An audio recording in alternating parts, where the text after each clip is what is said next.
अस्सलाम वालेकुम, this is Moid Pirzada. चंद दिन पहले एक दोस्त मुझे कहने लगे कि यार आप तो इसे कहते हैं एंकर के बजाय अब एक प्रोफेसर ही बनते चले जा रहे हैं। तो मैंने कहा कि प्लान तो कोई नहीं था, ऐसा इरादा नहीं था, लेकिन हालात ने लगता है बना ही दिया है। ताहम मैंने उन्हें कहा कि इसका एक अनफेयर एडवांटेज ये है यूट्यूब के जरिए प्रोफेसरी करने का कि अगर आप यूनिवर्सिटी के अंदर प्रोफेसरी करते, किसी कॉलेज में करते, तो मैक्सिमम आप 20 25 30 या 40 50 स्टूडेंट्स तक पहुंच सकते हैं हफ्ते में 3 दफा। लेकिन यूट्यूब का अनफेयर एडवांटेज ये है कि आप अपनी प्रोफेसरी के जरिए 1 से 2 लाख लोगों तक आप 24 घंटे में पहुंच सकते हैं और अपने आइडियाज जो हैं उन तक ले जा सकते हैं। और यही गालिबन जो अनफेयर एडवांटेज है, इसकी वजह से पाकिस्तान की मौजूदा हुकूमत जो है वो मेरे ज़्यादा से ज़्यादा खिलाफ होती चली जा रही है। बिकॉज उनको लगता है कि इन यूट्यूब के ज़रिए मैं गालिबन आप इसका बेहतर फैसला कर सकते हैं, बहुत पढ़े लिखे लोग हैं, कि मैं जहर उगल रहा हूँ, ख़तरनाक आइडियाज़ जो हैं वो पैदा कर रहा हूँ। और मुझे पता चल रहा है कि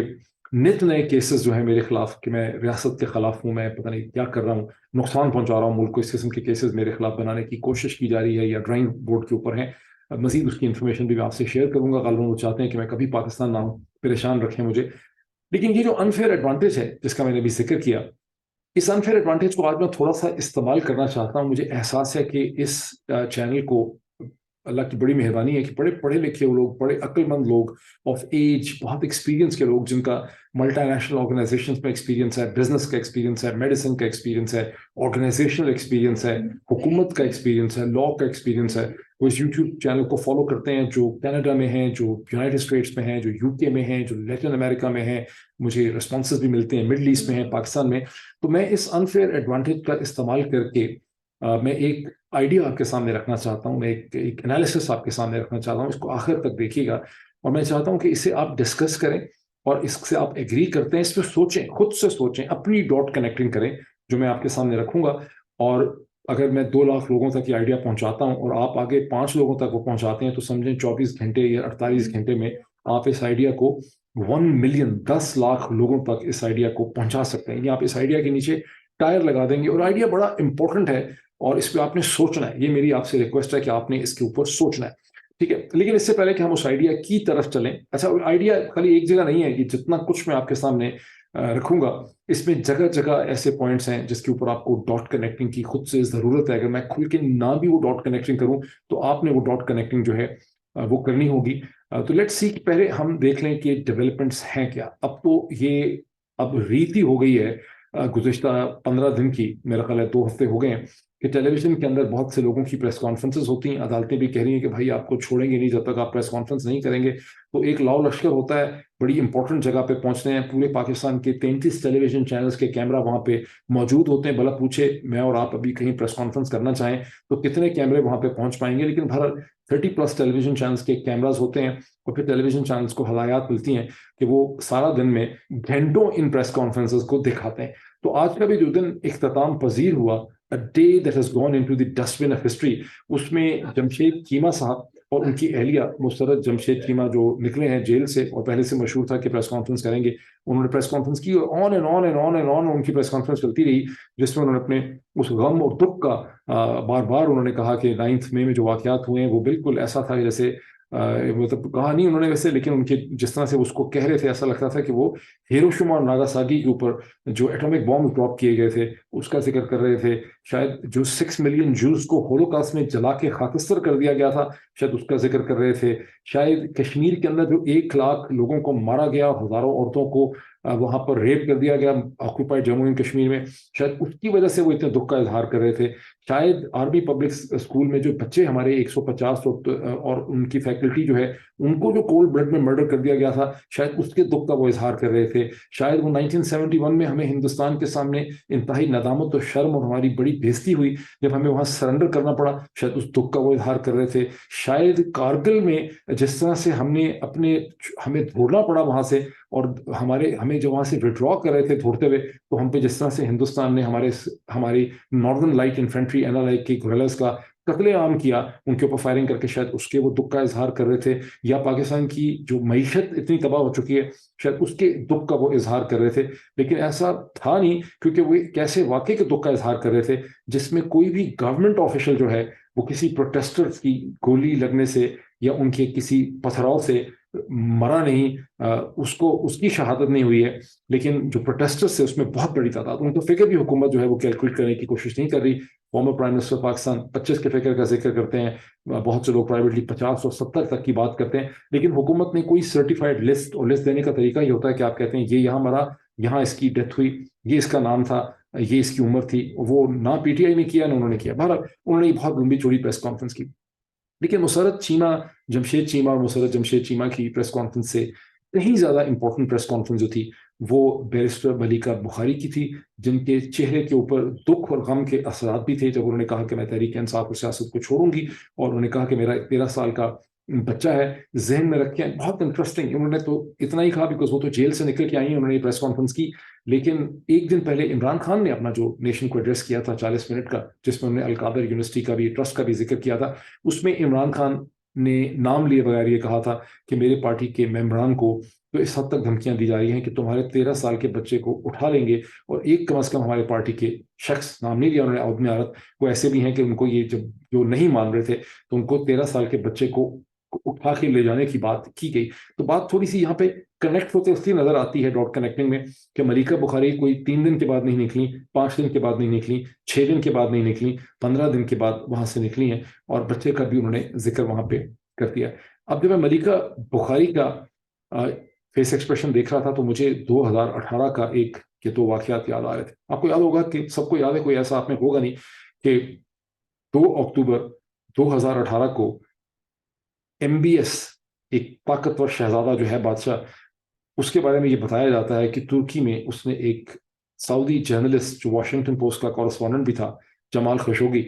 اپنی ایک 15 ممبر کی ٹیم بھیج کے, الزام یہ ہے کہ اس کے ٹکڑے کروا دیے زندہ چین سو کے ذریعے, جو ایک کٹر ہوتا ہے. یہاں تک تو آپ سب کو پتا ہے, جو آپ میں سے شاید کچھ لوگوں کو نہ پتا ہو کہ چند دن کے بعد 23 اکتوبر کو جب دنیا بھر میں کھپ پڑ چکی تھی اور ترکی کے صدر رجب طیب اردوغان اس حوالے سے ایک پوزیشن لے چکے ہوئے تھے, تو MBS نے اور ان کے والد صاحب نے, کنگ سلمان نے, سعودی عرب میں ہی مقیم جمال خشوگی کے صاحبزادے اور ان کے ایک اور رشتہ دار کو بلایا رائل پیلس میں, اور ان سے وہاں انہوں نے ایک ملاقات کی. ان کو ملاقات کا شرف بخشا گیا, ان سے ہمدردی انہوں نے کی بہت زیادہ. انہوں نے کہا کہ ہم معلوم کریں گے کہ آپ کے والد صاحب کو اس طرح سے جو قتل کیا ہے کہ وہ گمی ہو گئی ان کی لاش, وہ کس نے جو ہے ان کے ساتھ یہ سب کچھ کیا ہے, ہمیں آپ سے بہت زیادہ ہمدردی. تو وہاں اس پہ بہت زیادہ ڈیبیٹ ہوئی دنیا بھر میں, اس تصویر کے اوپر بہت ڈیبیٹ ہوئی, جس کو خود سعودی منسٹری آف انفارمیشن نے اس کو ایشو کیا, اور امریکہ میں بڑی اس پہ ڈیبیٹ ہوئی کہ یہ PR کی جا رہی ہے ایک دکھ کے اوپر. وہ جو فیس ایکسپریشن تھا جمال خشوگی کے صاحبزادے کا, غالباً صالح نام ہے, صالح بن جمال خشوگی, وہ جو فیس ایکسپریشن تھا سیریسنس کا, سیڈنس کا, پین کا, مجھے وہی فیس ایکسپریشن بیرسٹر ملیکہ بخاری کے چہرے پہ نظر آیا. ملیکہ بخاری کون ہے؟ جیسا کہ میں کہہ رہا ہوں کہ بیرسٹر ہیں, کراچی سے آئی تھنک ان کی برتھ ہوئی, پیرنٹس نے ان کے مائگریٹ کیا برطانیہ میں, اسکولنگ وہیں سے ہوئی, کالج وہیں سے ہوئی کیا, انہوں نے لاء کیا, بیرسٹر بنی, اور برٹن کی بہت اچھے لاء چیمبرز کے ساتھ وہ کام کرتی رہیں ہیومن رائٹ کے ایشو. میرے پروگرام میں بہت آتی رہی, میں نے ان سے ایک دفعہ پوچھا کہ آپ کیوں آئیں, اور مجھے پتا چلا کہ برٹش پاسپورٹ ان کو سرنڈر کرنا پڑا. میں نے ان کو بتایا کہ میں تو مجھے بھی بڑی دفعہ آفر ہوئی گورنمنٹ کے ساتھ کام کرنے کی, میں تو اپنا برٹش پاسپورٹ کسی صورت بھی, بات وہاں تک پہنچی ہی نہیں, میں نے کبھی انٹرسٹ لیا ہی نہیں, لیکن میں نے کہا مجھے تو کوئی کچھ بھی آفر کرے, میں اپنا برٹش پاسپورٹ سرنڈر کرنے کے لیے تیار نہیں ہوں, because British passport is my right to travel. میں تقریباً 190 یا 200 ممالک میں بغیر ویزا کے یا ایئرپورٹ پہ ارائیول پہ ویزا سے انٹر کر سکتا ہوں. میں کیوں ایسی فیسلٹی کو چھوڑوں گا؟ ایسی کون سی اٹریکٹیو چیز جو ہے وہ مجھے مل سکتی. تو انہوں نے مجھے کہا کہ میں ایک رول پلے کرنا چاہتی تھی لاء میکنگ کے اندر, لیجسلیشن میں, عورت کے حوالے سے, ہیومن رائٹ کے حوالے سے. اور حقیقت یہ ہے کہ جب وہ پارلیمنٹری سیکرٹری آف لاء بنی تو انہوں نے بہت سی لیجسلیشنز میں بڑی میننگ فل کنٹریبیوشن کی, ہیومن رائٹ کے حوالے سے, بچوں کے حوالے سے, عورتوں کے حوالے سے, عورت کے حقوق کے حوالے سے, عورت پہ ہونے والے ظلم کے حوالے سے, کرائمز اگینسٹ وومن کے حوالے سے. کیا المیہ ہے, کیا آئرنی ہے کہ وہ بیرسٹر ملیکہ بخاری جو لیگل پروسیس میں کنٹریبیوٹ کرنے کے لیے پاکستان آئی تھی, اور بہت سی اور خواتین بھی آئی تھیں, وہ اسی لیگل پروسیس کا وکٹم بنی, اور جس طرح سے بنی وہ نظارہ آپ سب نے دیکھا ہے.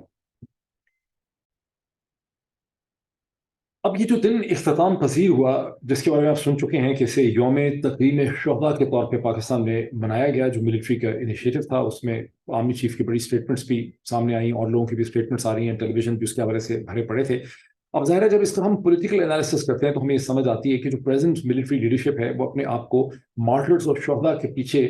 چھپانا چاہتی ہے. وہ ان کی جو ایک پازیٹیو نیریٹو ہے, وہ جو فیلنگ پائی جاتی ہے پاکستان میں, اس فیلنگ کو اس وقت وہ استعمال کرنا چاہتی ہے, وچ ریزز دی کوشچن کہ ان کو اتنی زیادہ شدید اس کی ضرورت کیوں پڑ گئی ہے. اور یہ بھی ذہن میں رکھنا چاہیے کہ یہ جو ایک فیلنگ ہے, یہ تو پیدا ہوئی تھی with the martyrs like major Aziz Bhatti شہید, راشد مناس شہید 1965 میں, جو سیالکوٹ میں اور چونڈا میں ٹینک بیٹل ہوتی ہے اس کے نتیجے میں, جو PRB کینال کے اوپر لڑائی ہوتی ہے اس کے نتیجے میں, اور اس کے اندر جو کرنل شیر خان جس طرح سے کارگل کے اوپر لڑتا ہے اس کی وجہ سے, جس طرح سے لالک جان جو ہے اپنی قربانی دیتا ہے جان کی, اس کی وجہ سے. تو کیا اس وقت تو جو ایک خوف کا عالم پیدا کر کے ملٹری کورٹس کے ذریعے اور مسلسل ٹیلی ویژن کو استعمال کر کے, کیا اس فیلنگ کو ریسٹور کیا جا سکتا ہے؟ خوف کے ذریعے جو ایک محبت کی فیلنگ تھی, جو ایک پرسٹیج کی فیلنگ تھی, جو ایک ریلیشن شپ کی فیلنگ تھی, وہ کیا اس طرح سے ریسٹور ہو سکتی ہے؟ ایک انٹرسٹنگ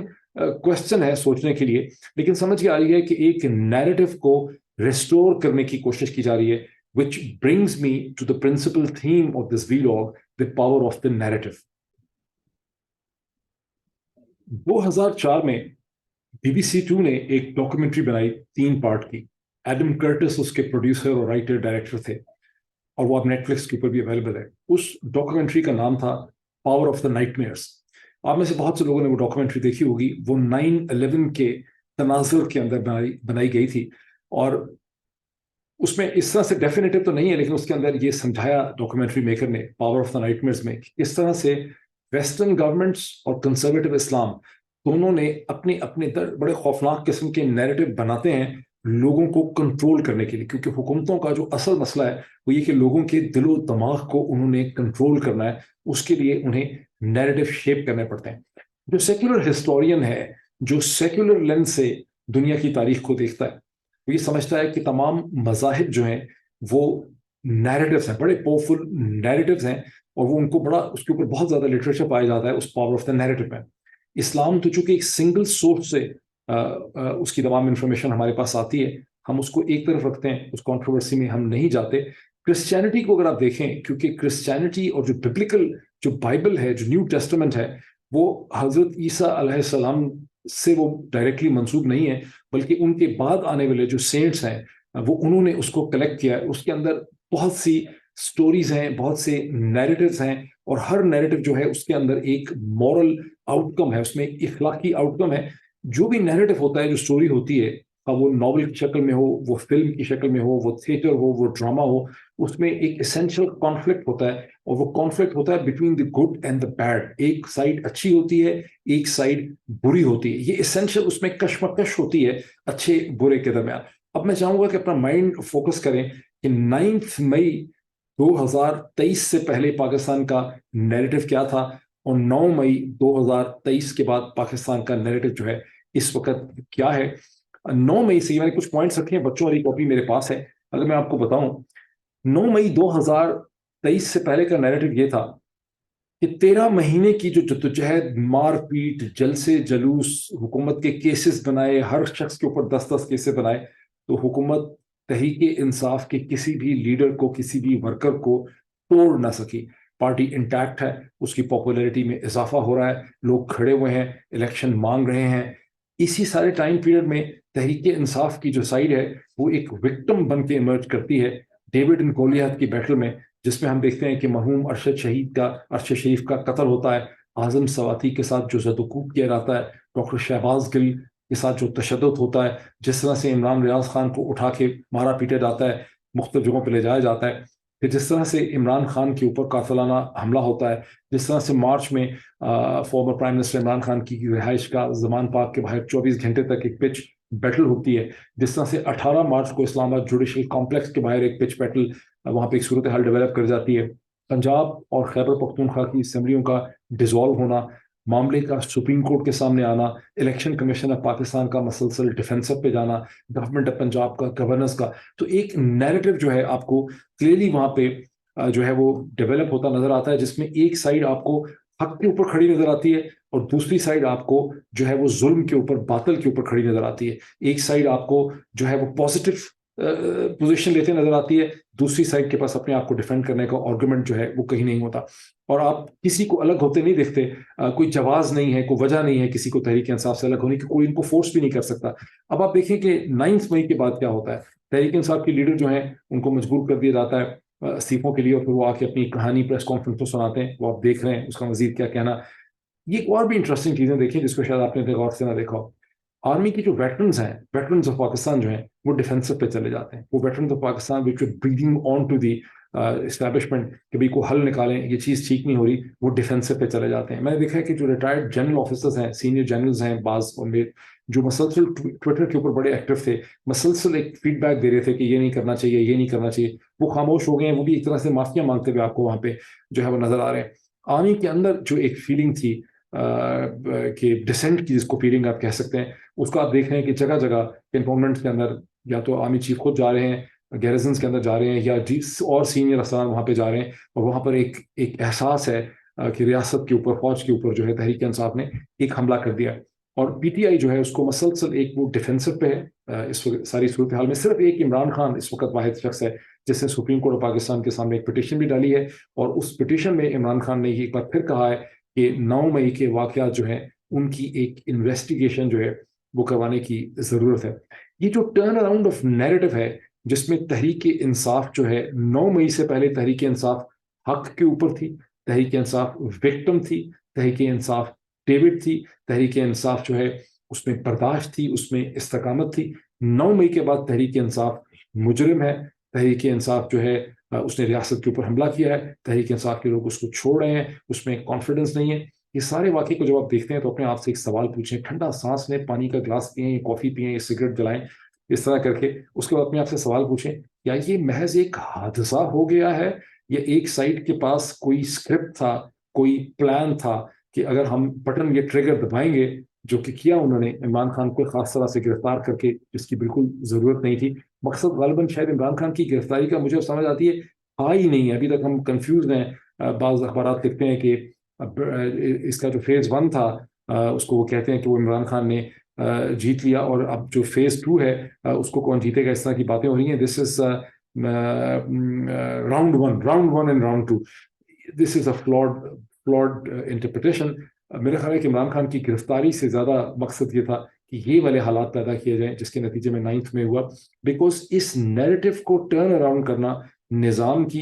पीडीएम की शदीद ज़रूरत थी। अभी आप देख रहे हैं कि वो पूरा नैरेटिव जो है वो टर्न अराउंड कर लिया। अब आप इसमें क्या कर सकते हैं? आप सोचोगे यही हमें पहले पता था, हम इसमें क्या कर सकते हैं? देखिए, आप इसमें बड़ी कॉन्ट्रीब्यूशन कर सकते हैं। आपको खुद से इसका एनालिसिस करने की ज़रूरत है। मेरे ऊपर, इमरान खान के ऊपर, किसी और पर ट्रस्ट ना करें, खुद से इसका एनालिसिस करें, क्वेश्चंस रेज करें, और ये मुतालबा करें। आप दुनिया में जहां कहीं हैं, जहां कहीं आपको बात करने का मौका मिलता है, ये मुतालबा करें कि 9 मई के जो वाक़यात हैं इसकी एक बड़ी ट्रांसपेरेंट, शफाफ इन्वेस्टिगेशन की ज़रूरत है। जब तक इसकी इन्वेस्टिगेशन नहीं होती, हमारे ज़हन में इसके हवाले से बड़े शकूक रहते हैं कि ये हुआ कैसे। क्योंकि यहाँ पर मेरी 2 पेंस एनालिसिस जो मसलसल है कि ये सारा जो कुछ हुआ, ये नैरेटिव को चेंज करने के लिए हुआ, बिकॉज नैरेटिव बड़ा इंपॉर्टेंट है। इसीलिए मैंने रिलीजन्स की तरफ भी, वरना मैं नॉर्मल हालात में उसकी तरफ इशारा ना करता कि इवन जो पावर ऑफ रिलीजन है, देखें जो साइकी है उसके ऊपर बहुत होल्ड है, ना सिर्फ अब्राहमिक रिलीजन्स का बल्कि नॉन अब्राहमिक रिलीजन्स है। हिंदुइज्म को देख लें, हिंदू मत, उसका तो कोई एक सिंगल सोर्स, कोई सिंगल स्टार्टिंग पॉइंट नहीं है, लेकिन कितनी डीप डिवोशन जो है हिंदू मत अपने फॉलोअर्स के से डिमांड करता है। And this is the power of the narrative. और अगर आप महाभारता को देखें, उसके अंदर मसलसल आपको स्टोरीज नजर आती हैं, और हर स्टोरी जो है उसका एक मॉरल एंड, मॉरल कंक्लूजन है। तो यहाँ पे जो कुछ हुआ है इस पे आपको सोचने की जरूरत है, इसे प्रोपिगेट करने की जरूरत है, इस पे क्वेश्चन रेज करने की आपको जरूरत है, और उससे बड़ा फायदा होगा अगर आप इसके बारे में कमर बस्ता हो जाएंगे। Thank you.